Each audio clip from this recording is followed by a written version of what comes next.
Oke, hari ini kita bakal bahas dua gaya hidup yang kayaknya saling bertolak belakang banget, tapi relevan banget di zaman sekarang.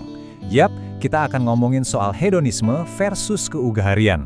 Sebenarnya, mana sih yang bikin kita benar-benar bahagia? Yuk kita bedah bareng-bareng.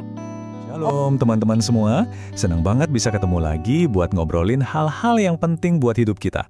Coba deh, ngaku aja.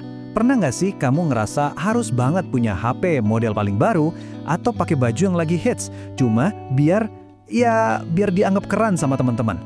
Di zaman sekarang ini, tekanan buat tampil wah itu rasanya nyata banget kan? Dan ternyata ya kita nggak sendirian. Ada survei yang nunjukin sekitar 70% anak muda itu beli barang bukan karena butuh, tapi karena ikut-ikutan tren di media sosial. Wah, ini angka yang gede banget loh, dan jadi bukti seberapa kuatnya pengaruh medsos ke keputusan kita sehari-hari. Oke, sekarang kita coba gali lebih dalam ya. Jadi, kenapa sih gaya hidup yang serba pengen ini begitu menggoda? Nah, ini nggak lepas dari era digital. Setiap hari kita dibanjiri gambar dan video tentang kebahagiaan instan, yang akhirnya bikin kita terus-terusan ngerasa kurang. Nah, inilah yang namanya hedonisme. Asalnya dari kata Yunani, hedone, yang artinya kesenangan. Simpelnya, ini tuh pandangan hidup yang ngejar kenikmatan materi sebagai tujuan utama. Ya, siapa sih yang gak suka senang-senang? Tapi masalahnya ada yang namanya hedonic treadmill. Jadi, rasa senang dari barang baru itu cepet banget hilangnya. Terus kita butuh lagi yang lebih baru, lebih mahal, cuma buat ngerasain sensasi yang sama. Persis kayak lari di treadmill. Lari terus, tapi nggak pernah sampai kemana-mana. Nah, di sisi lain, ada yang namanya keugaharian. Mungkin istilah ini agak jarang kita dengar ya. Tapi intinya adalah hidup sederhana dan ngerasa cukup. Kalau hedonisme itu lari di treadmill, keugaharian itu ibaratnya kita milih buat berhenti sejenak, tarik napas, dan sadar kalau bahagia itu bukan soal apa lagi yang bisa gue dapetin, tapi soal apa yang udah gue miliki sekarang. Fokusnya pindah dari materi ke hal-hal spiritual yang jauh lebih awet. Sekarang biar makin jelas, yuk kita bandingin langsung keduanya. Ini bukan cuma soal selera loh, tapi ini soal dua jalan hidup yang tujuannya beda banget. Coba deh kita lihat tabel ini. Bedanya kayak langit sama bumi kan? Hedonisme itu tujuannya kesenangan sesaat, sikapnya boros dan impulsif, fokusnya ke status sosial. Sebaliknya, keugaharian itu tujuannya nyari makna hidup, sikapnya ngerasa cukup, dan fokusnya ke hubungan kita sama Tuhan dan orang lain. Beda banget kan? Nah, buat kita sebagai orang percaya, pilihan ini jadi punya makna yang lebih dalam lagi. Alkitab itu ngasih kita panduan yang jelas banget tentang gimana seharusnya kita bersikap soal harta.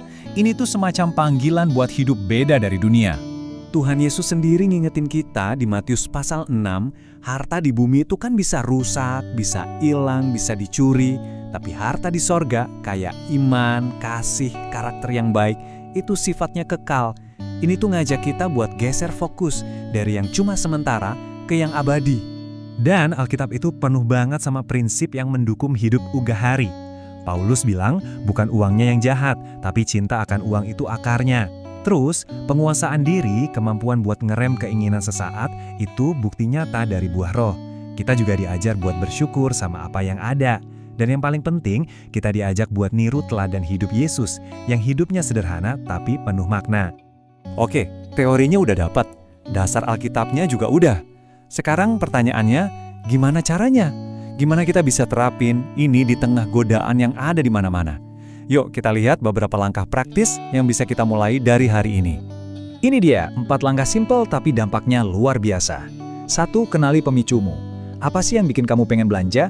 Apa karena lagi bosen, lagi sedih, atau karena lihat postingan teman? Sadar sama pemicunya itu udah setengah jalan. 2. Latih rasa syukur.